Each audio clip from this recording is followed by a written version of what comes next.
The clock strikes midnight, and while the world sleeps, decisions are made that will reshape tomorrow. In boardrooms emptied of their daytime occupants, in restaurants closed to the public, in studies where no secretary will ever transcribe the words spoken, this is where real power conducts its business. Power is not what most people imagine it to be. It is not the loud voice that dominates meetings, not the expensive suit that commands attention, not the corner office that overlooks the city. These are the theater of power, the performance put on for those who need to see something tangible, something they can understand and envy. Real power whispers. It suggests rather than demands. It influences through absence as much as presence. The most powerful person in any room is often the one who speaks least, who observes most, who understands that true strength reveals itself through restraint rather than exhibition.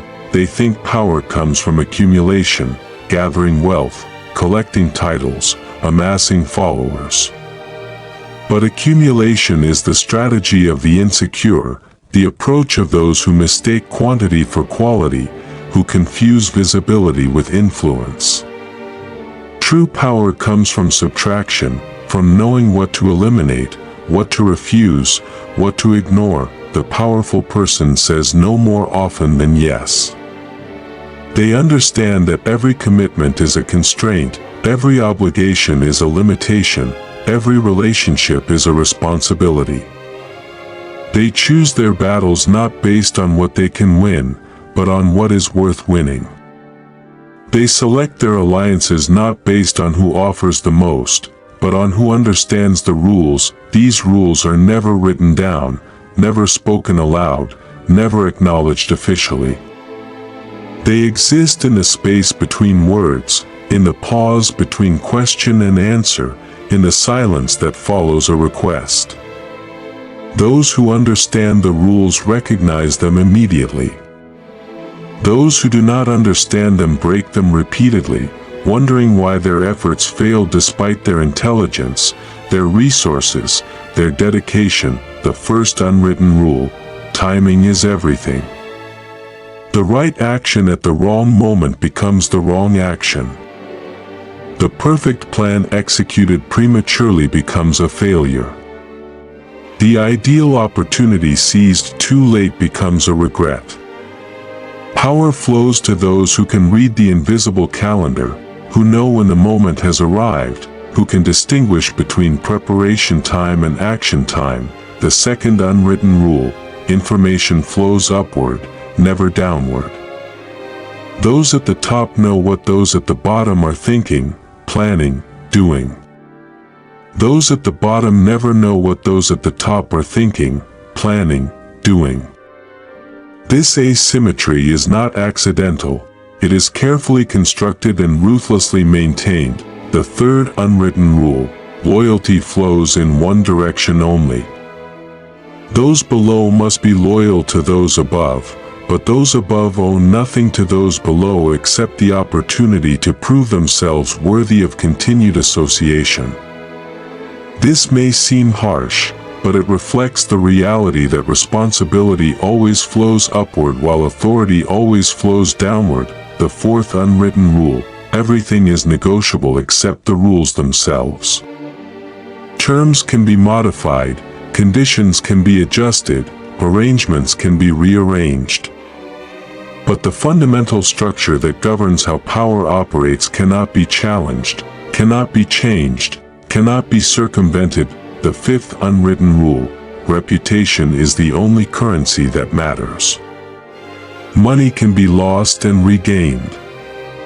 Position can be surrendered and reclaimed. Influence can be diminished and restored.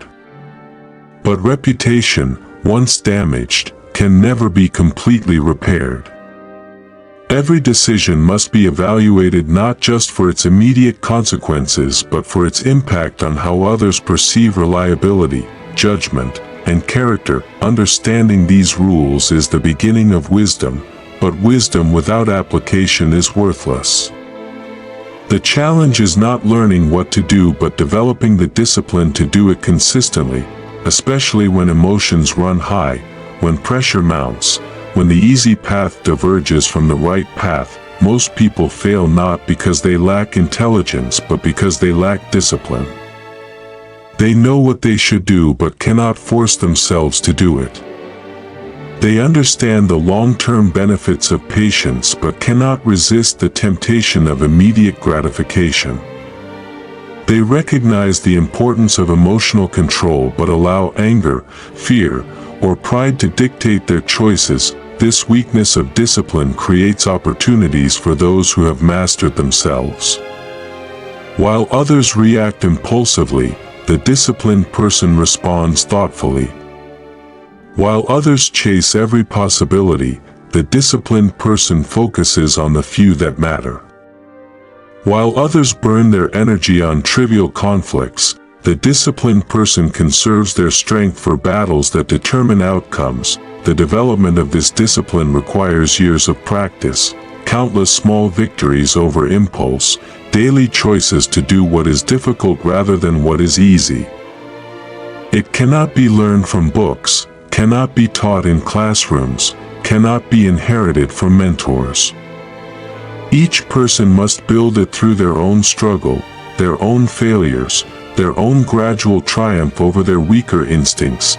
But those who achieve this mastery find that opportunities multiply, that other powerful people seek their partnership, that their influence expands naturally without conscious effort. They become magnets for possibility, attractors of alliance, focal points of decision-making. This attraction operates through mechanisms that are invisible to casual observation but obvious to those who understand the deeper dynamics of human interaction.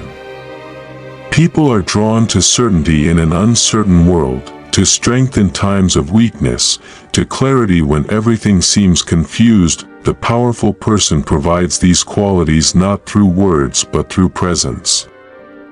They embody confidence without arrogance, strength without brutality, clarity without oversimplification. This embodiment cannot be faked for extended periods because it must be genuine to be sustainable. Genuine confidence comes from competence repeatedly tested under pressure. Genuine strength comes from having overcome significant challenges. Genuine clarity comes from understanding that has been earned through experience rather than inherited through education. The creation of such enduring influence represents the ultimate expression of power, the ability to shape reality not just in the present but in the future, not just through direct action but through the actions of others, not just during one's lifetime but beyond it. This legacy orientation changes how every decision is evaluated, how every relationship is approached, how every opportunity is assessed. Instead of asking what immediate benefit can be gained, the question becomes what lasting impact can be created. Instead of optimizing for short-term results, the focus shifts to building long-term capabilities. The patience required for this approach tests the limits of human nature. The desire for immediate results, for quick recognition, for fast gratification wars constantly against the discipline needed for sustainable achievement. Most people cannot sustain this tension and eventually choose the easier path of immediate satisfaction over the harder path of lasting significance, but those who can maintain this discipline, who can resist these temptations, who can stay focused on ultimate objectives despite immediate pressures, find themselves in possession of something rare and valuable, the ability to create change that outlasts its creator. Influence that transcends its source, power that becomes independent of its origin. The psychology of power reveals itself in the smallest gestures and the largest strategies alike. How someone chooses to enter a negotiation, what they reveal about their intentions, when they decide to show their strength or conceal their weaknesses. Every element carries weight in the intricate dance of influence. The amateur displays their cards too early, eager to prove their worth, anxious to demonstrate their capabilities. The professional keeps their cards hidden until the moment of maximum advantage, understanding that mystery creates leverage while transparency eliminates it. This calculated opacity extends to every aspect of powerful behavior. The truly influential person maintains multiple interpretations of their actions, allows different parties to believe different things about their motivations, creates enough ambiguity to prevent opponents from developing effective countermeasures. Such strategic ambiguity requires exceptional mental discipline. It demands the ability to think several moves ahead while maintaining the flexibility to adapt when circumstances change. It requires understanding not just what one wants to achieve, but how that achievement will affect the broader ecosystem of relationships and interests. The ecosystem metaphor is particularly apt because power, like nature, operates through complex interdependencies that are often invisible to casual observation. Every action creates reactions, every pressure generates counterpressure, every force produces an equal and opposite force unless carefully managed. The skilled power practitioner learns to work with these natural dynamics rather than against them. Instead of applying brute force that generates resistance, they create conditions where others choose to move in the desired direction. Instead of demanding compliance, they engineer situations where compliance becomes the obviously rational choice. This engineering approach to influence requires deep understanding of human psychology, particularly the mechanisms that drive decision-making below the level of conscious awareness. Most choices are made emotionally and then justified rationally. The person who can appeal to the emotional drivers while providing rational justification controls the decision. Such psychological sophistication develops only through years of careful observation and experimentation. It cannot be learned from books because it varies dramatically based on cultural context, individual personality, situational pressures, and countless other variables. Each person must develop their own understanding through their own experience. The development process is necessarily iterative and often painful. Mistakes are inevitable, and in the realm of power, mistakes can have severe consequences. The person who cannot learn from failure, who cannot adapt their approach based on feedback, who cannot evolve their methods as circumstances change, will eventually be eliminated by those who can. This Darwinian aspect of power creates constant pressure for improvement, innovation, and adaptation. Standing still is equivalent to moving backward because others are always advancing their capabilities, refining their techniques, expanding their influence. The competitive dynamics intensify at higher levels where the margin for error decreases and the stakes increase exponentially. Small advantages become decisive. Minor weaknesses become fatal. The difference between success and failure often comes down to nuances that are invisible to outside observers. This intensification explains why so few people reach the highest levels of power and even fewer maintain their position once they arrive. The demands become extreme, the pressures become overwhelming, the isolation becomes complete. Many who achieve significant power eventually choose to step back because they cannot or will not pay the continuing price, but for those who can sustain themselves at these heights, the view is incomparable. The ability to see patterns that determine the fate of nations, to influence events that shape history, to create changes that affect millions of lives, these capabilities represent the ultimate expression of human potential and responsibility. The responsibility aspect cannot be overemphasized. With great power comes not just great opportunity but great obligation. Every decision affects not just immediate stakeholders but future generations. Every choice creates precedents that others will follow.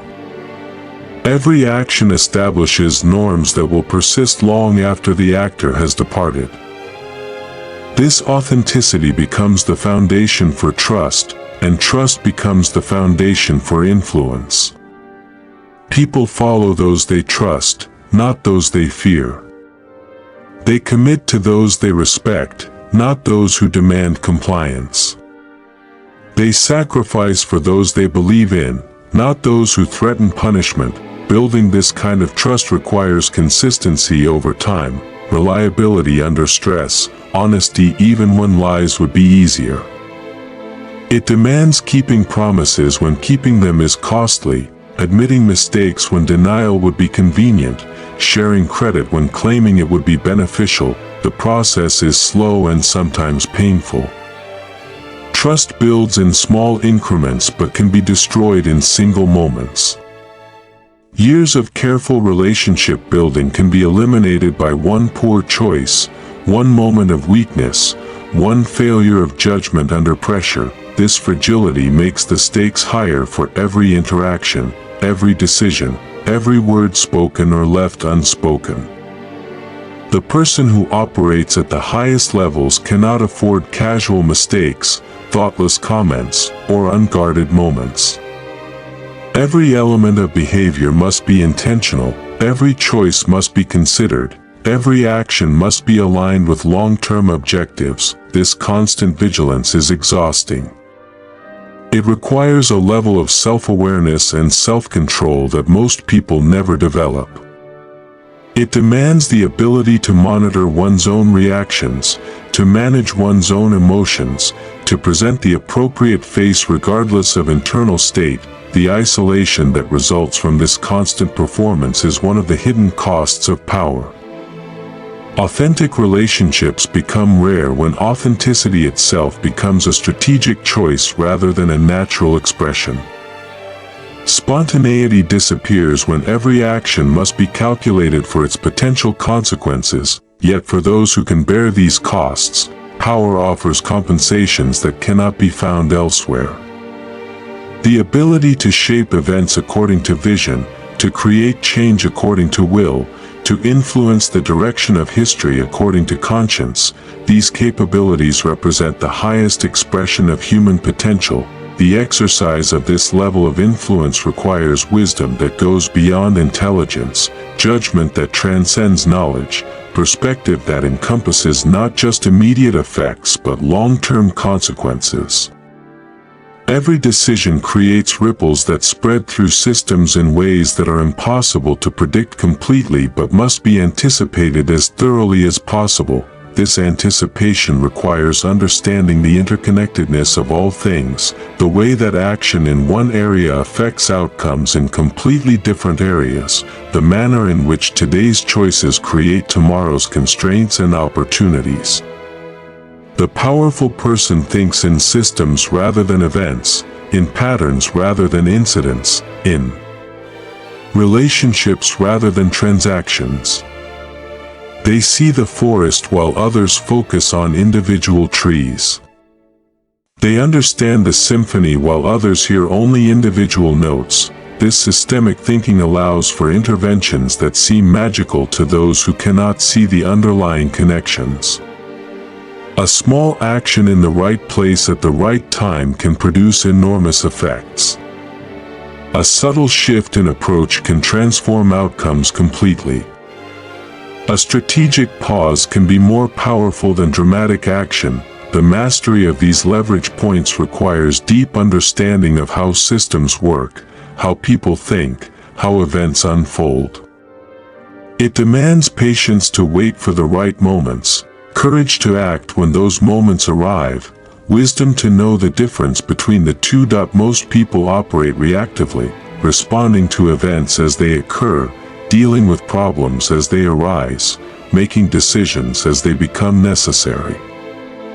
This reactive approach keeps them constantly behind the curve, always responding to initiatives taken by others, never controlling the agenda. The powerful person operates proactively, anticipating events before they occur, preventing problems before they arise, creating the conditions that make their desired outcomes inevitable.